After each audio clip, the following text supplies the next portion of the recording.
N2 న్యూస్కు స్వాగతం. ప్రస్తుతానికి మనం జైరాబాద్ పట్టణ ప్రాంతంలో ఉన్నాము. ఎలక్షన్ సందర్భంగా ఇక్కడంతా పెద్ద మనుషులు ఉన్నారు.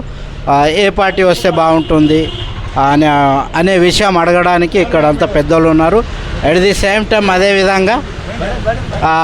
అదేవిధంగా ఇంతకుముందు పార్టీ ఎట్లా ఉంది, ఏం పని చేసింది, ఇప్పుడున్న పార్టీ ఎట్లా చేస్తుంది, ఎలాంటి అభివృద్ధి చేస్తుంది అనే విషయం అడగడానికి పెద్దలు ఉన్నారు ఇక్కడ. చెప్పండి సార్. हिंदी में चलेगा। हाँ देखो सर, अब तो हुकूमत तो बदल गई, अब हुकूमत आई कांग्रेस की, तो बेहतर रहता कि एमपी भी कांग्रेस का होना चाहिए ऐसा, क्योंकि यहाँ पे सीएम है कांग्रेस का, तो एमपी भी कांग्रेस का रहे तो डेवलपिंग होता, नहीं तो डेवलपिंग नहीं होता। तो इसलिए एमपी को डालना ज़रूरी है हाथ को चू। और एक बात क्या है, यहाँ पे जैराबाद में सबसे काम मतलब सुस्त स्लो काम चल रहा ब्रिज का। इतनी परेशानी हो रही है आवाम को, यहाँ पे इतने देहात है, यहाँ से जाने के लिए इतनी हैरानी हो रही कि पूछो न को। डेली एक दो तो गिर रहे, यहाँ पे रोड बहुत ख़राब है। ये ब्रिज का काम रुक गया, या बजट नहीं आ रहा, या क्यों रुका आवाम को तो नहीं मालूम। इससे पहले कितना साल हुआ वो चालू? ये ब्रिज 2019 में चालू हुआ लॉकडाउन में, तो कम से कम 5 साल हो रहा साहब। ब्रिज का काम बहुत लूज चल रहा। अब तो सिर्फ रोड डालना है, ब्रिज चालू करना है, मगर रोड नहीं डाल रहे। हम पूछे तो क्या बोल रहे, बजट रुक गया, बजट रुकने के लिए हम रोड नहीं डाल रहे बोल रहे। मगर यहाँ जैराबाद की आवाम को इतनी मुश्किल हो रही ये ब्रिज की तरफ से। अगर ब्रिज जल्द से जल्द, हुकूमत से ये गुजारिश है, जल्द से जल्द अगर ब्रिज खोलेंगे तो आवाम को बहुत सहूलत होती। और गेट क्या है बोले तो 15 मिनट में एक बार गेट गिरा, तो इधर पब्लिक फिरना बंद हो गई। गेट गिर रहा, आधा घंटा 1 घंटा लेट हो रहा बोल के इधर आने के लिए पब्लिक रुकरी नियारी इधर। सो इसे आप हाथ को वोट देते बोल रहे हैं. हाँ जी। सो इसे रेवंत रेड्डी तो ऋण माफ़ी वो हामी किया ना, वो अब तक ऋण माफ़ी या पेंशन नहीं दिया ना अब तक भी. वो क्यों, किस वजह से ये बात? इसलिए हाथ को देते बोल रहे कि अब गवर्नमेंट तो कांग्रेस की है ना, तो एमपी भी आया तो कुछ काम होगा बोल के इतना दूसरा क्या वादा किया, सो अब तक नहीं किया. तो नहीं डाले 2,500 रुपये तो रेवंत रेड्डी साहब 2,500 बोलो या पेंशन. अब पेंशन के बारे में तो मेरे को नहीं मालूम. 2,500 रुपये नहीं डाले. और गैस का भी पर है ना, बुजुर्ग लोग हैं, बड़े आदमी हैं. हाँ पेंशन आ रहा बोल रहे बड़े आदमी. पेंशन 2,000 आ रहा खाली. 2,000 आ रहा. बढ़ा दूँ बोले 100 दिन के अंदर बढ़ा दूँ बोले, अब तक का नहीं बढ़े. 2,000 आ रहा, बढ़ा दूँ बोल के बोले. और एक बात, जो लेडीज़ को जो है ना बगैर टिकट करे बसों में जाने बहुत दिक्कत हो रही है मर्द आदमी को. ठहरने जगह पैसे देंगे, ठहरने जगह नहीं मिले. अच्छा काम है ना, गलत काम है ये काम गलत है. उनके दिमाग में नहीं रही बात. ये काम करना था 60 साल के बाद, और लेडीज़ और जेंट्स दोनों को फ्री करना था 60 साल के बाद. पर ये काम गलत करे, बहुत लेडीज़ को फ्री करे, बहुत परेशान कर दिए मर्द आदमी के लिए. अब एमपी इलेक्शन कौन जी? एमपी इलेक्शन में सवाल ही नहीं पैदा होता, कांग्रेस आ जाता. तो आप कांग्रेस बोल रहे सब लोग, तो वादा किया सो अब तक नहीं किया ना. इलेक्शन कोड गिरा ना, इलेक्शन कोड गिरा, एक के पीछे एक होते जाता. अभी तो नया नया गवर्नमेंट है, कुछ थोड़ा आगे पीछे हो जाता, प्रॉब्लम रहता है कोई नया गवर्नमेंट बैठने या रईतो बांधो समाज सब गिर जाते, मगर थोड़ा टाइम लगता. इलेक्शन कोड के बाद एक एक सब हो जाते. इससे पहले बीआरएस गवर्नमेंट मानिक राव का कैसा था? नहीं अच्छा था, वो भी पीरियड अच्छा था, ऐसी बात नहीं है. वो भी बात स्कीम लेके चले, अब वही स्कीम इसको कंटिन्यू कर रहे हैं, लेकिन बढ़ा के देते बोल रहे, अभी नहीं दिए, देते होंगे शायद. अब इधर चंद्रशेखर हार गए ना. चंद्रशेखर किस वजह से हार गए? देखो साहब, चंद्रशेखर साहब इसलिए हारे हैं, तो वहाँ पे सीएम केसीआर साहब ही बैठेंगे बोले सर का. लोकल के नहीं है ना चंद्रशेखर साहब. हाँ नॉन लोकल है. हम लोकल को देख के डाले यहाँ पे. या माणिक राव साहब 5 साल अच्छा करे, लोकल कैंडिडेट है बोल के डाले. और वो फिर तो अब तो कांग्रेस नहीं आता और केसीआर ही बैठ सकते हैं बोल के क्या करें, हम लोग सब मिल के टीआरएस को डाले. मगर क्या हो गया, यहाँ पे माणिक राव साहब आए, वहाँ पे कांग्रेस आई, इतना फ़र्क हुआ.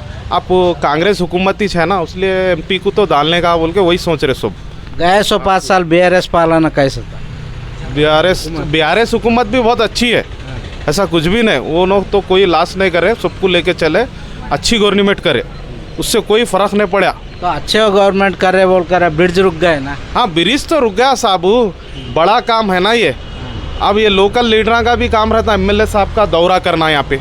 जो माणिक राव साहब है, पूरी आवाम मिलके डाली उनको जहीराबाद के आवाम को पूरी मुश्किल हो रही, उन्होंने यहाँ पे दौरा करना, देखना, देख के मुश्किल को दूर करना, उन्होंने नहीं आ रहे, दौरा नहीं कर रहे, ब्रिज का दौरा नहीं कर रहे। लोकल लीडर का काम रहता, मुश्किल हो रही यहाँ पे, आदमियाँ गिर रहे मर रहे हैं, वो नहीं देख रहे उन लोग।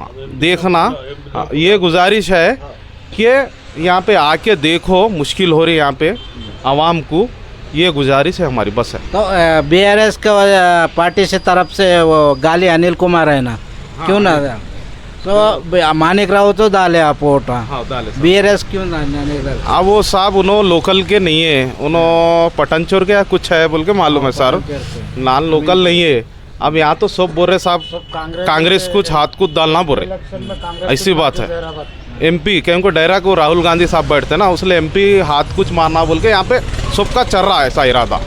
अब इलेक्शन तो अभी बहुत दिन है ना, जब तक क्या होता नहीं मालूम साहब, ऐसी बात है। पहले षटकर साहब थे ना, इससे पहले भी एमपी थे, इसलिए षटकर साहब भी नॉन लोकल है ना। नॉन लोकल बोल नारायणखेड़ में आते ना, एमपी को चाहते ना उन्होंने भी। हाँ लोकल ही कैंडिडेट है, पटनचोर नहीं आता ना हमाको, नारायणखेड़ आता साहब हमाको, इसलिए वो सोच रहे देखो पब्लिक। ये बीआरएस का पालाना का हुकूमत कैसा था? तो अच्छा था साहब, वो 9 साल जो भी करे। वो अच्छा ही बोल रहे, एमपी को क्यों नहीं देते वोट? तो साहब सीएम तो यहाँ पे रेवंत रेड्डी साहब है ना, तो रेवंत रेड्डी साहब सीएम है, अगर एमपी भी आए तो कुछ काम होता बोल के, ऐसी बात, दोनों मिलके, ऐसी बात है। अगर एमपी अलग सीएम अलग बोले तो काम रुकेगा बोल के ऐसा चल रहा सबके जहन में। तो एमपी अलग और एमएलए अलग होता ना, जब वैसे भी काम रुक सकते। तो एमएलए तो अलग होगा साहब, वो तो है, लाली एमएलए लोकल है बोल के लाली। अब इन्हों भी लोकल है ना षटकर साहब, इसलिए षटकर साहब को डालेंगे बोल के सोच रहे सब। कांग्रेस का जो है अब से नहीं ज़माने से ये कांग्रेस का गढ़ है। इंदिरा गांधी का जो है यहाँ से मुकाबला किए, बिला मुकाबला जो है बहुत अक्सरियत से वोट से हासिल किए कांग्रेस दौर में। और बागा रेड्डी साहब भी हमेशा से कांग्रेस के एमपी बने, लीडर बने, एमएलए बने। अब ये जो है 10 साल के बाद जो है चंद्रशेखर साहब आए, जब तेलंगाना अलग हुआ, उन्होंने उसमें जम होते बल्कि सोनिया गांधी साहब से जो है मिल के उसके बाद धोखा दिए, और जो है यहाँ पर आके जो है अलग टीआरएस की पार्टी क़ायम किए, 10 साल किए, ठीक किए, लेकिन मुस्लिम लोगों से जो है थोड़ा सा अनबन होके थोड़ा जो है और आगे जो है तो एमआईएम के साथ मिलके बनाए। जो एमआईएम जो है 7 कैंडिडेट है हैदराबाद के, अब उनको तो मिलके रहना ज़रूरी है, क्योंकि तेलंगाना का सदर मुकाम हैदराबाद है, क्योंकि मिलना ज़रूरी है उनके लिए, नहीं तो जो है हुकूमत नहीं कर सकते, क्योंकि उसमें हर चीज़ को उनको अकबर साहब है, अकबरुद्दीन अवीसी साहब है और उनके कैंडिडेट है, उन हर चीज़ को सवाल को जवाब जो है हर चीज़ मुकाबले के लिए बोले, ये तेलंगाना में ये कमी है, ये आइम्मा मौज़िनी के लिए ये है, आइम्मा मौज़िनी के लिए भी तनख्वाहें जारी कीजिए, हर महीना जो है इनके लिए जो असरा पेंशन जैसा जारी करे, आइम्मा मौज़िनी को भी वैसी जारी कर दीजिए, बल्कि डेवलपिंग के लिए बहुत ही अकबरुद्दीन अवीसी साहब मंजिल से इत्तेहादुल मुस्लिमीन मुसलमानों के हक़ में बहुत ही बातें की है। तो अब ऊपर तो मोदी अब की बार 400 पार बोल रहे हैं, आप क्या बोलते हैं उस बारे में? देखो साहब, मोदी जी बोलते आ रहे ना, इससे पहले भी आए ना उनके 300-200 चिल्ले रहे ना गठबंधन, बोलते साहब ऐसी बोल के कंफ्यूज करके आ रहे उन्होंने तो नौकरियां देते बोले, कितने 5 करोड़ देते बोले, साल को 2 करोड़, साल को 2 करोड़ देते बोले, 9 साल है उनको, सिर्फ नौकरी से कोई वास्ता नहीं, रोज़गार से कोई वास्ता नहीं, सिर्फ मस्जिद मंदिर मुस्लिम हिंदू 2 ही है। वो जहन बदला दिए आवाम का, हाँ, क्योंकि मुसलमान और हिंदू मस्जिद मंदिर 2 ही काम उनका, दूसरा क्या भी नहीं है, तरक्की डेवलपमेंट क्या भी नहीं है। और अमीर अमीरी छुआ, गरीब गरीबी छुआ उनकी हुकूमत महंगाई में। कैसा है इस गवर्नमेंट? महंगाई क्या साहब, महंगाई तो बढ़ गया बहुत। तनख्वाह वही है, आप जो 10,000 कमाते 10,000 ही है, महंगाई कितने 20,000 खर्चा होगा, ऐसा होगा। महंगाई तो बहुत बढ़ गई। अब उनकी हुकूमत में अमीर अमीरी बना, गरीब गरीबी बना। अमीर लोगों के पैसे माफ़ करे, गरीब के क्या अंदर डाले उन्होंने। मोदी सब उन लोग कार्यकर्ता या बोल रहे दुनिया पूरा ये भारत इंडिया के इंडिया के तरफ देख रहे हैं बोल रहे। आप क्यों? कौन देख रहे बोल रहे साहब? दुनिया पूरा देख रहे हैं इंडिया को। और मेड इन इंडिया बने, नहीं मेड इन इंडिया बनेंगे बोले ना, नो नहीं बना साहब, मेड इन इंडिया नहीं बना। नोटबंदी करे कितने मरे, पूरे गरीब लोग ही मरे लाइन में ठहर के।